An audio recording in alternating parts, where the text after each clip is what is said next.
The past week in the West Philippine Sea has experienced a sharp increase in tensions between China and the Philippines.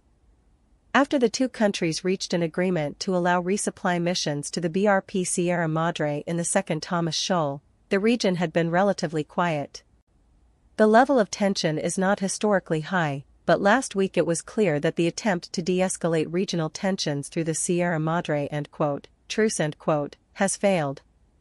The concern for the region is that tensions might return to their escalatory path as China makes and takes accusations across the region, but most especially against the Philippines.